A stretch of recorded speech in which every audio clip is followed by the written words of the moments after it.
Shalom, selamat bergabung dalam program Baca Alkitab setiap hari. Saya berdoa semoga Bapak Ibu Saudaraku semua diberkati Tuhan melalui pendengaran dan perenungan firman Tuhan setiap hari. Selamat mendengar dan merenungkan. Tuhan Yesus memberkati.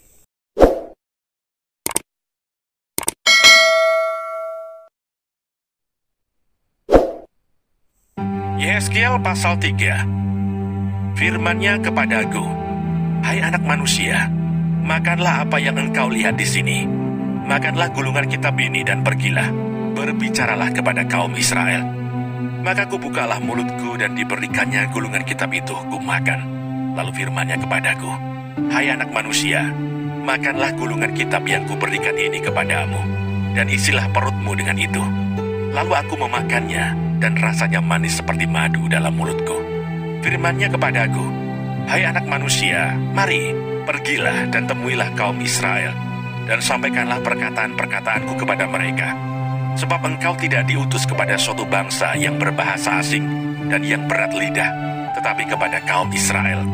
Bukan kepada banyak bangsa-bangsa yang berbahasa asing dan yang berat lidah, yang engkau tidak mengerti bahasanya.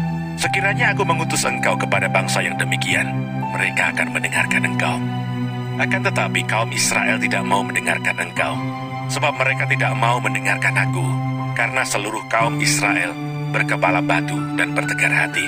Lihat, aku meneguhkan hatimu melawan mereka yang berkepala batu, dan membajakan semangatmu melawan ketegaran hati mereka. Seperti batu intan yang lebih keras daripada batu, kuteguhkan hatimu. Janganlah takut kepada mereka dan janganlah gentar melihat mukanya, sebab mereka adalah kaum pemberontak. Selanjutnya firman-Nya kepadaku, hai anak manusia, perhatikanlah segala perkataanku yang akan kufirmankan kepadamu, dan berikanlah telingamu kepadaku. Mari pergilah dan temuilah orang-orang buangan, teman sebangsamu.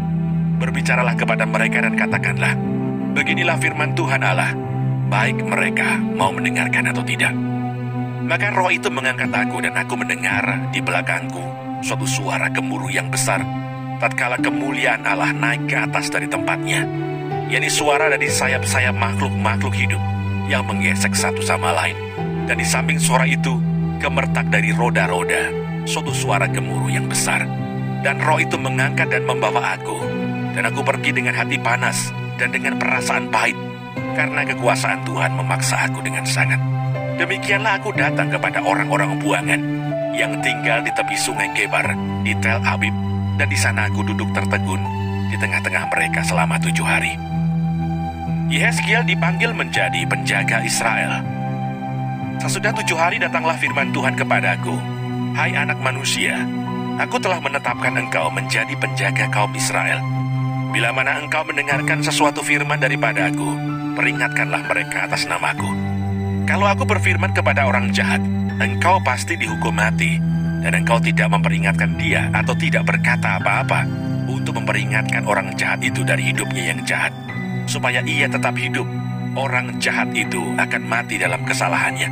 Tetapi aku akan menuntut pertanggungjawab atas nyawanya daripadamu. Tetapi jikalau engkau memperingatkan orang jahat itu, dan ia tidak berbalik dari kejahatannya dan dari hidupnya yang jahat, ia akan mati dalam kesalahannya, tetapi engkau telah menyelamatkan nyawamu. Jikalau seorang yang benar berbalik dari kebenarannya, dan ia berbuat curang, dan aku meletakkan batu sandungan di hadapannya, ia akan mati. Oleh karena engkau tidak memperingatkan dia, ia akan mati dalam dosanya, dan perbuatan-perbuatan kebenaran yang dikerjakannya tidak akan diingat-ingat. Tetapi aku akan menuntut pertanggungan jawab atas nyawanya daripadamu. Tetapi jikalau engkau mengingatkan orang yang benar itu, supaya ia jangan berbuat dosa, dan memang tidak berbuat dosa, ia akan tetap hidup, sebab ia mau menerima peringatan, dan engkau telah menyelamatkan nyawamu. Yehezkiel menjadi bisu. Maka di sana kekuasaan Tuhan meliputi aku, dan ia berfirman kepadaku, bangunlah dan pergilah ke lembah. Di sana aku akan berbicara dengan engkau. Aku bangun dan pergi ke lembah. Sesungguhnya di sana kelihatan kemuliaan Tuhan, seperti kemuliaan yang telah kulihat di tepi sungai Kebar, dan aku sujud. Tetapi masuklah roh ke dalam aku, dan ditegakkannya aku. Lalu ia berbicara dengan aku, katanya, pergilah pulang, kurunglah dirimu di dalam rumahmu. Dan engkau anak manusia, sesungguhnya engkau akan diikat dengan tali dan akan dibelenggu, sehingga engkau tidak bisa keluar masuk di tengah-tengah mereka. Dan aku akan membuat lidahmu melekat pada langit-langitmu, sehingga engkau menjadi bisu dan tidak akan menempelak mereka, sebab mereka adalah kaum pemberontak. Tetapi kalau aku berbicara dengan engkau, aku akan membuka mulutmu dan engkau akan mengatakan kepada mereka, beginilah firman Tuhan Allah, orang yang mau mendengar, biarlah ia mendengar, dan orang yang mau membiarkan, baiklah membiarkan, sebab mereka adalah kaum pemberontak.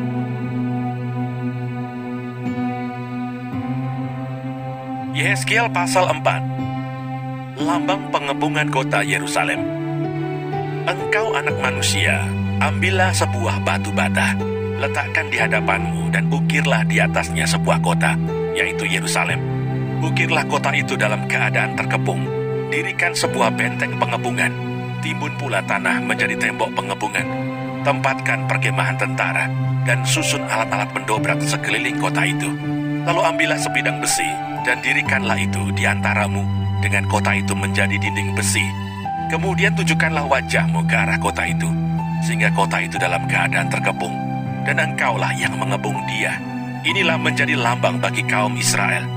Berbaringlah engkau pada sisi kirimu, dan aku akan menanggungkan hukuman kaum Israel atasmu. Berapa hari engkau berbaring demikian, selama itulah engkau menanggung hukuman mereka. Beginilah aku tentukan bagimu berapa tahun hukuman kaum Israel. Sekian harilah engkau menanggung hukuman mereka, yaitu 390 hari. Kalau engkau sudah mengakhiri waktu ini, berbaringlah engkau untuk kedua kalinya, tetapi pada sisi kananmu, dan tanggunglah hukuman kaum Yehuda 40 hari lamanya. Aku menentukan bagimu 1 hari untuk 1 tahun.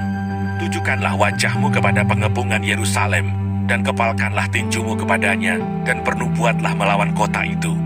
Lihat, aku akan mengikat engkau dengan tali, sehingga engkau tidak dapat berbalik dari sisi yang satu ke sisi yang lain, sampai engkau mengakhiri waktu pengepunganmu itu. Selanjutnya ambillah gandum, jelai, kacang merah besar, kacang merah kecil, cawan dan sekoi, dan taruhlah dalam 1 periuk, dan masaklah itu menjadi roti bagimu. Itulah makananmu selama engkau berbaring pada sisimu, yaitu 390 hari, dan makananmu yang harus kau makan akan ditentukan timbangannya, yakni 20 shikal 1 hari. Makanlah itu pada waktu-waktu tertentu. Air minum pun bagimu akan ditentukan, 1/6 hin banyaknya. Minumlah itu pada waktu-waktu tertentu. Makanlah roti itu seperti roti jela yang bundar, dan engkau harus membakarnya di atas kotoran manusia yang sudah kering di hadapan mereka. Selanjutnya Tuhan berfirman, aku akan membuang orang Israel ke tengah-tengah bangsa-bangsa, dan demikianlah mereka akan memakan rotinya najis di sana. Maka ku jawab, aduh Tuhan Allah, sesungguhnya aku tak pernah dinajiskan, dan dari masa mudaku sampai sekarang tak pernah ku makan bangkai atau sisa mangsa binatang buas. Lagi pula tak pernah masuk ke mulutku ini daging yang sudah basi. Lalu firman-Nya kepadaku, lihat, kalau begitu aku mengizinkan engkau memakan kotoran lembu ganti kotoran manusia, dan bakarlah rotimu di atasnya. Sesudah itu ia berfirman kepadaku, hai anak manusia, sesungguhnya aku akan memusnahkan persediaan makanan di Yerusalem, dan mereka akan memakan roti yang tertentu timbangannya dengan hati yang cemas.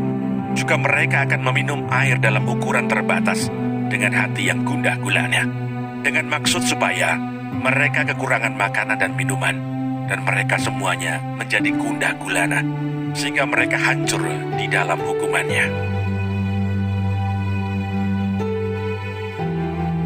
Yehezkiel pasal 5. Dan engkau anak manusia, ambillah sebilah pedang yang tajam, dan pakailah itu sebagai pisau cukur tukang pangkas. Cukurlah rambutmu dan janggutmu dengan itu. Lalu ambillah sebuah timbangan, dan bagi-bagilah rambutmu. Sepertiga harus kau bakar dengan api di tengah-tengah kota itu, sesudah berakhir waktu pengepungannya. Sepertiga harus kau ambil, dan letaklah dengan pedang itu sekelilingnya. Dan sepertiga lagi hamburkanlah ke dalam angin, dan aku akan mengundus pedang dari belakang mereka. Engkau harus mengambil sedikit dari rambut itu, dan bungkus di dalam puncak kainmu. Dan sekali lagi engkau harus mengambil daripadanya, buangkan ke dalam api dan hanguskan dia di sana. Dari sana akan keluar api untuk memakan seluruh kaum Israel. Dan berkatalah kepada mereka, beginilah firman Tuhan Allah, inilah Yerusalem. Di tengah-tengah bangsa-bangsa kutempatkan dia, dan sekelilingnya ada negeri-negeri mereka. Ia sudah memberontak terhadap peraturan-peraturanku lebih jahat daripada bangsa-bangsa, dan terhadap ketetapan-ketetapanku lebih jahat dari negeri-negeri yang di sekitarnya. Karena mereka menolak peraturan-peraturanku, dan kelakuan mereka tidak selaras dengan ketetapan-ketetapanku. Sebab itu beginilah firman Tuhan Allah, oleh karena engkau lebih jahat daripada bangsa-bangsa yang di sekitarmu, dan kelakuanmu tidak selaras dengan ketetapan-ketetapanku, dan engkau tidak melakukan peraturan-peraturanku, bahkan engkau melakukan peraturan-peraturan bangsa-bangsa yang di sekitarmu. Sebab itu beginilah firman Tuhan Allah, lihat, aku sendiri akan menjadi lawanmu, dan aku akan menjatuhkan hukuman kepadamu di hadapan bangsa-bangsa. Oleh karena segala perbuatanmu yang keji akan kuperbuat terhadapmu, yang belum pernah kuperbuat, dan yang tidak pernah lagi akan kuperbuat. Sebab itu di tengah-tengahmu, ayah-ayah akan memakan anak-anaknya, dan anak-anak memakan ayahnya, dan aku akan menjatuhkan hukuman kepadamu, sedang semua yang masih tinggal lagi daripadamu akan kuhamburkan ke semua penjuru angin. Sebab itu demi aku yang hidup, demikianlah firman Tuhan Allah, sesungguhnya oleh karena engkau menajiskan tempat kudusku dengan segala dewamu yang menjijikkan dan dengan segala perbuatanmu yang keji, aku sendiri akan meruntuhkan engkau. Aku tidak akan merasa sayang dan tidak akan kenal belas kasihan. Sepertiga daripadamu akan mati kena sampar dan mati kelaparan di tengah-tengahmu. Sepertiga akan tewas dimakan pedang di sekitarmu, dan sepertiga lagi akan kuhamburkan ke semua mata angin, dan aku akan menghunus pedang dari belakang mereka. Aku akan melampiaskan murkaku kepada mereka, sehingga hatiku yang panas tenang kembali, dan aku merasa puas. Dan mereka akan mengetahui bahwa akulah Tuhan yang mengatakannya di dalam cemburuku. Tatkala aku melampiaskan amarahku kepada mereka, aku akan membuat engkau menjadi reruntuhan dan buah celaan di antara bangsa-bangsa yang di sekitarmu, di hadapan semua orang yang lintas daripadamu. Engkau akan menjadi buah celaan dan cercaan, menjadi peringatan dan suatu kengerian bagi bangsa-bangsa yang di sekitarmu. Tatkala aku menjatuhkan hukuman kepadamu, di dalam kemurkaan dan kemarahan, dan di dalam pengancaran-pengancaran kemarahan. Aku Tuhan yang mengatakannya, tatkala aku mendatangkan atasmu kelaparan yang dahsyat, yang membinasakan, dan aku mendatangkannya untuk membinasakan kamu. Tatkala aku memperdahsyat bencana kelaparan atasmu, dan memusnahkan persediaan makananmu. Aku akan mendatangkan kelaparan atasmu, dan binatang-binatang buas di tengah-tengahmu. Ia akan memunahkan anak-anakmu, sampar akan berkecamuk, dan darah akan mengalir di tengah-tengahmu. Dan aku akan mendatangkan pedang atasmu. Aku, Tuhan, yang mengatakannya.